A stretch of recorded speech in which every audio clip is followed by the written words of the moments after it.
What's that on?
Stinking lizard, or on my shining sword I'll spit thy gizzard. Raging fool! This body to resist. There is no point.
Alright, well without further ado, let's watch Sir David the Evil. Boo. And Sir David, confusingly, begin to combat.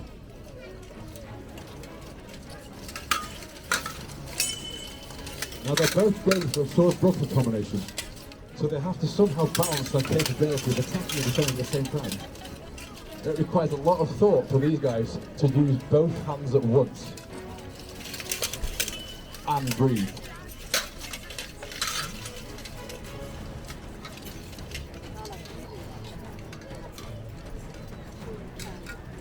Slight helmet malfunction. Come here, Dave. Come to me.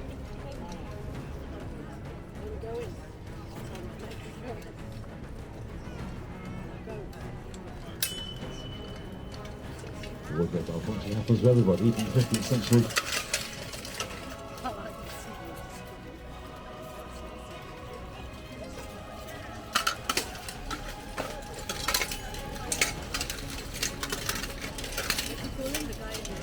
So, that variation of the weapons there is to deal with evil is using the falchion, and oh look, he's just got the chop on there.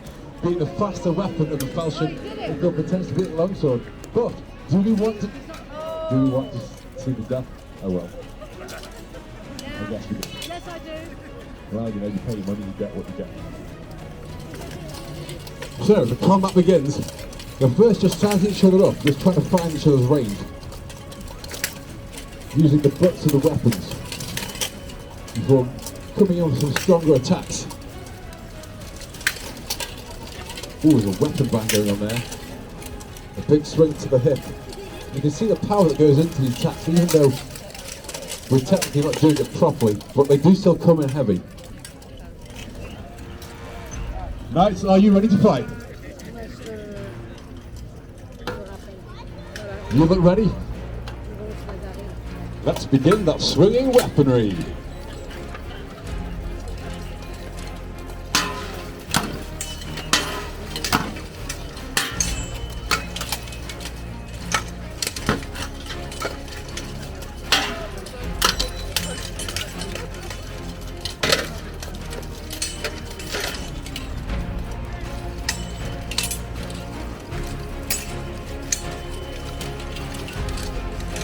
Rather confusingly, we have both Sir David and Sir David fighting in front of me here using a combination of a longsword, a two-handed weapon, and a sword and buckler combination. The sword and buckler combination should be used partly to block, partly to attack, as demonstrated on the last kick. Okay, so it looks like our knights are ready to multi. And they're in for it straight away.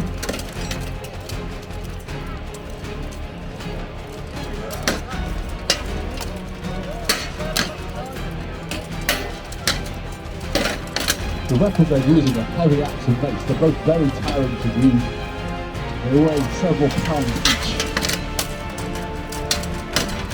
And you can imagine the heat building up and the armour and cannon they're going.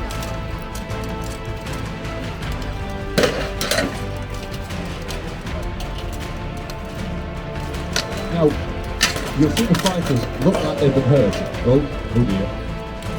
It looks like the fighters have been hurt. Go on, finish him off. Put both in.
No, this is black mild steel. Black mild steel.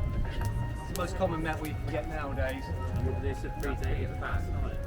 Oh no, steel would have been after that. So yeah, after that, so you've got cast iron and wrought iron, and then as you start purify, you get tool steel, and then you get mild steel. And this is black mild steel. This is black mild steel opposed to bright mild steel, which is silvery and shiny. That's literally the difference, how they clean it afterwards. but this is about 10 times cheaper than wrought iron. I see. Yeah, so And not so many places are making wrought iron anymore. That's the thing. And I guess this would have like maybe slightly less hardness, but actually more strength. Would that be right? And actually, it's a bit more harder. It's got finer grain structure.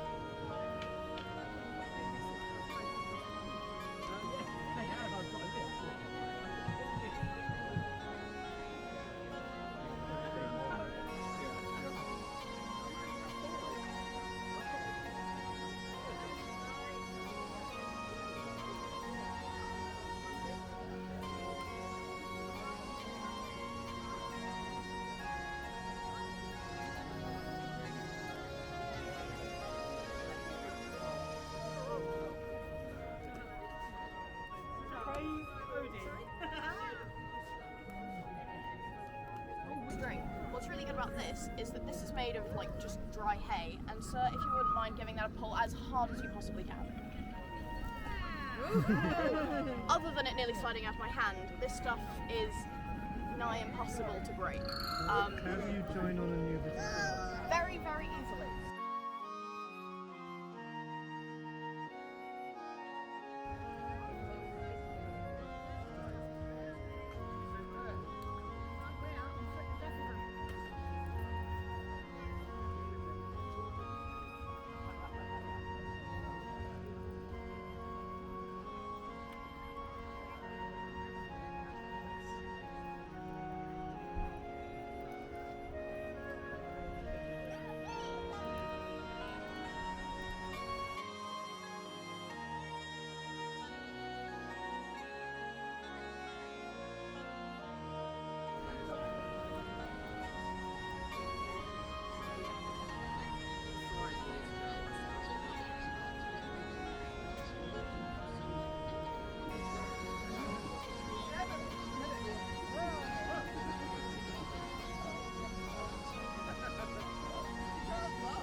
Now, De Boer isn't very happy. De Boer is conferring with the monk, the Templars, when the monk comes forward saying, "You are barring God's work.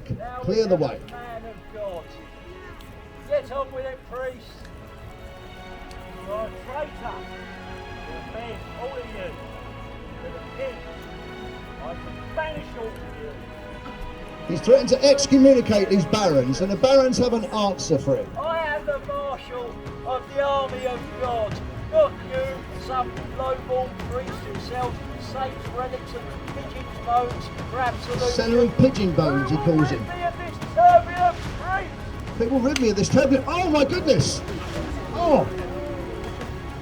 The priest has been hit by a crossbow bolt. I think the barons didn't expect to take that far, and now the Templars are enraged. There are shouts of excommunication, and the barons are now preparing for a scrap with the Templars.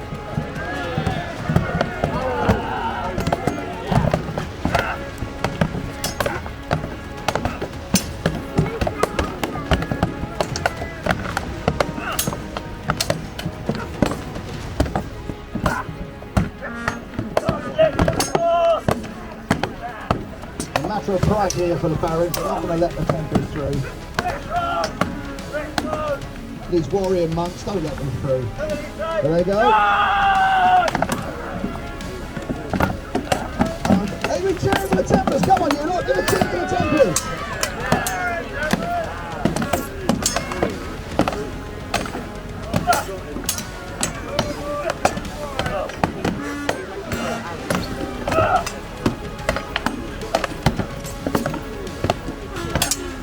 Oh my goodness.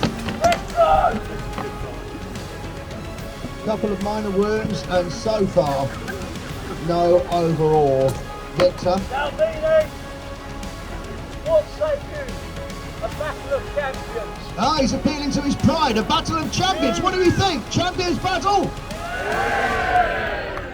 Who will come forward for the king? I see the king's men are very quiet. If I best you and God gives strength to my arm, I take the woman, I take the contents of that chest, and you be gone with your godbobbers. What say you? You have a deal, old man. Now Fitzwater has insulted him, but Hubert de Burgh comes forward and I will champion the king's cause, and Fitzwater will champion the baron's cause. So they kneel and get a blessing from Mount Fitchett. Peter Nostar, we are in jealous sanctum Tita Nomen too. And veniat premium too. Tutti cielo et in terra. Amen. Amen. Now say these knights, these heavily armoured 13th century knights, prepare to square up. Hubert de Burgh has worked his way up from ordinary classes, and here the highborn Fitzwater. So are you cheering for de Burgh on this side? Cheer for Fitzwater's side.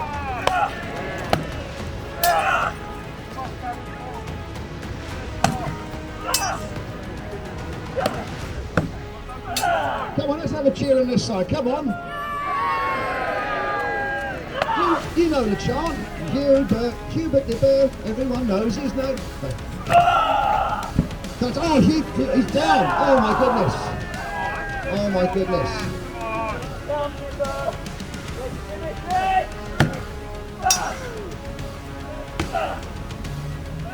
They're fighting in the heat in Fort Mail. Very heavily padded gambesons, and now it looks as though de Burgh is on the floor and forced to yield. So it looks as though it could be victory for the Barons. Come back! Yield to me! Do you yield? Do you De yield? Burgh is not yielding. De Burgh is not yielding. He's down, he's not out. Come on. A nice little trick there from de Burgh. Pressure! Baron! Oh my goodness. What the Templars and de Burgh haven't noticed is the highborn lady has been taken hostage by Baron Galbini. They're too preoccupied with the combat. To the death!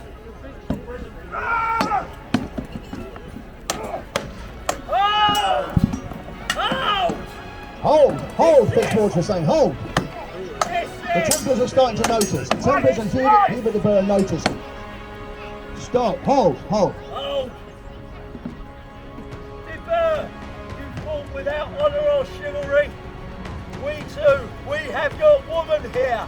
If you value this wench, you will give us the contents of that chest and be gone with your Templars. One of the Templars You is have described no as choice. he's not a Templar, he's one of the King's men. He's coming forward with the crown of England, and the mission is to take the crown for the coronation. The lady in question is Queen Isabella, widow of John. They're on their way to London for the coronation. The barons have suddenly realised their error and realise that they are in a whole lot of trouble with not only the crown but the other barons. The Templars also, who are actually disguised men-at-arms to the royals, are actually taking their knee, and Isabella comes forward to decide the fate of these wretched barons. Allegiance to Henry III. Please forgive us. I will take with my fellow barons, I will take up the cross. Oh, Fitzwater has actually offered to take up the cross. He's offered to go on the crusade, and Isabella has forgiven him. Long live King Henry! Long live King Henry! God save the King! God save the King! God save the King! Let them through! Let them pass without further hindrance! Ladies and gentlemen, we are Britannia. Thank you.